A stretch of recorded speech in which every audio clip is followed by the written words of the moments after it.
Recent ആയിട്ട് president Draupadi Murmu Keralam visit ചെയ്തിരുന്നു. അപ്പൊ നിങ്ങൾ ചിന്തിച്ചിട്ടുണ്ടാകും, നിങ്ങൾക്കും പ്രസിഡന്റ് ആകാൻ സാധിച്ചിരുന്നെങ്കിൽ നിങ്ങൾക്ക് പ്രസിഡന്റ് ആകാൻ സാധിക്കുമോ? സാധിക്കും. എന്തൊക്കെയാണ് ക്വാളിഫിക്കേഷൻ? ഫസ്റ്റ് ക്വാളിഫിക്കേഷൻ, നിങ്ങളൊരു ഇന്ത്യൻ സിറ്റിസൺ ആയിരിക്കണം. രണ്ടാമത്തെ കണ്ടീഷൻ, നിങ്ങൾക്ക് 35 വയസ്സ് കഴിഞ്ഞിരിക്കണം. അതായത് 35 വയസ്സ് കംപ്ലീറ്റ് ചെയ്തവരായിരിക്കണം നിങ്ങൾ.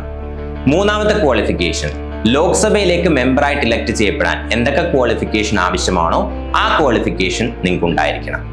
നാലാമത്തെ കണ്ടീഷൻ, നിങ്ങൾ ഓഫീസ് ഓഫ് പ്രോഫിറ്റ് ഒന്നും തന്നെ ഹോൾഡ് ചെയ്യാൻ പാടില്ല. അതായത് സെൻട്രൽ ഗവൺമെന്റിന്റെ കീഴിലോ സ്റ്റേറ്റ് ഗവൺമെന്റിന്റെ കീഴിലോ ഏതെങ്കിലും ലോക്കൽ അതോറിറ്റീസിന്റെ കീഴിലോ നിങ്ങൾ മോണിറ്ററി ബെനിഫിറ്റ്സ്, അതായത് ഫൈനാൻഷ്യൽ ബെനിഫിറ്റ്സോ മറ്റ് ബെനിഫിറ്റ്സോ കൈപ്പറ്റുന്നവരാകരുത്. ഇതൊക്കെയാണ് പ്രസിഡന്റ് ആകാൻ വേണ്ടിയിട്ടുള്ള കണ്ടീഷൻ. ഹായ്, എൻ്റെ പേര് ജിതിൻ.